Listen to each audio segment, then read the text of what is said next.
Bon, ça, c'est pas jeune, mais ça fait toujours plaisir. C'est John Drummer, c'est 999. Ça a été un énorme succès pour vous accueillir, Frédéric, et pour que vous me parliez d'Internet. Oui, ah, Internet. oui. Il est beaucoup question d'Internet, en effet, dans les pages des journaux de ce matin. D'abord, cette question, est-ce qu'Internet nous rend stupides ? C'est vrai qu'on peut se le demander quand on voit des... Non, pas du tout, vous ne croyez pas.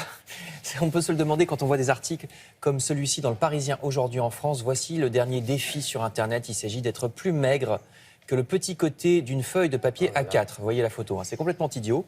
Sachez que si vous avez une taille qui effectivement ne dépasse pas cette longueur, vous êtes anormal. Hein, c'est une taille enfant, on est largement en dessous d'un 36, qui est déjà une très petite taille pour les vêtements. On a beau appeler ça un défi Internet.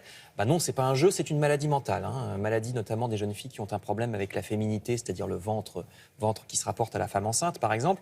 Autre article dans le même journal, Le Parisien, qui pousse là encore à se demander si on devient subitement crétin quand on est devant un écran d'ordinateur. C'est les arnaques aux sentiments. Il y a une Américaine qui a perdu 2 millions parce qu'elle avait rencontré l'amour, croyait-elle, sur Internet, un monsieur qu'elle n'avait jamais vu de sa vie, qui était assez intelligent pour lui dire ce qu'elle avait envie d'entendre, hein, la dame, pour lui faire croire qu'il était amoureux d'elle.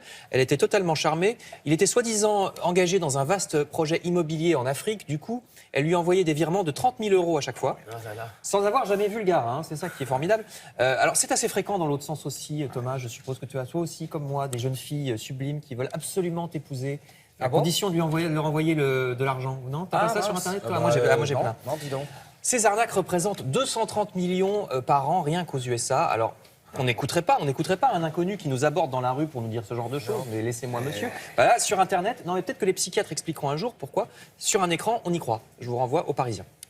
Et justement, coupons un peu notre ordinateur, allons nous promener dans les bois tant qu'on le peut. Article du Parisien également à propos des forêts. Regardez, est-ce que nos forêts ne sont pas menacées? Il y a un décret du ministère de l'Agriculture qui souhaite autoriser l'exploitation minière dans des forêts pourtant classées. Vous voyez un exemple en Ile-de-France, la carte de ces forêts classées, il y a celle de Fontainebleau, de Rambouillet, de Sénart. Est-ce qu'on va voir la forêt de Fontainebleau, par exemple, transformée en carrière à ciel ouvert parce que son sable est très intéressant pour l'industrie? À quoi sert de protéger les forêts par un classement? Il y a une pétition qui s'appelle Sauvons la forêt en ce moment sur Internet. Pour le coup, ça peut servir. Alors, le ministère de l'Agriculture dit pas du tout, c'est pas pour faire ça, vous avez mal compris, il va rencontrer les associations. Affaire à suivre. Affaire à suivre aussi en matière de patrimoine. Vous lirez dans La Croix que la question se pose en ce moment de savoir si on va reconstruire la flèche de la cathédrale de Saint-Denis, près de Paris. Parce que vous regardez, je connaissais, mais je ne savais pas que c'était pas comme ça avant. Ouais. Vous voyez la photo avant-après dans le Figaro, et il y a aussi dans La Croix. Et Laurel et Hardy, là. Ouais. Oui, non, c'est parce qu'il y a une tempête au 19e siècle qui a détruit une partie de la tour de gauche. Et oui. Toute la tour de... Oui, la flèche, le haut.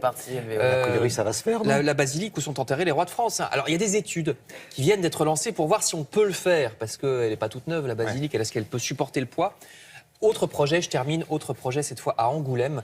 La ville phare de la bande dessinée voudrait construire un parc d'attractions sur le thème de la BD. Ça serait vers 2020, une dizaine de pavillons sur 10 hectares. Alors le nom n'est pas encore trouvé, ils ont appelé ça le BDscope dans le journal, en référence au Futuroscope, mais on ne sait pas. Hein. Un des problèmes, c'est qu'il faut l'accord de tous les éditeurs. Hein. Si vous voulez mettre Tintin, Astérix et Lucky Luke, il faut que tous les ayants droit sont d'accord. Donc on verra si ça se fait, c'est le projet en tout cas de Angoulême. Merci.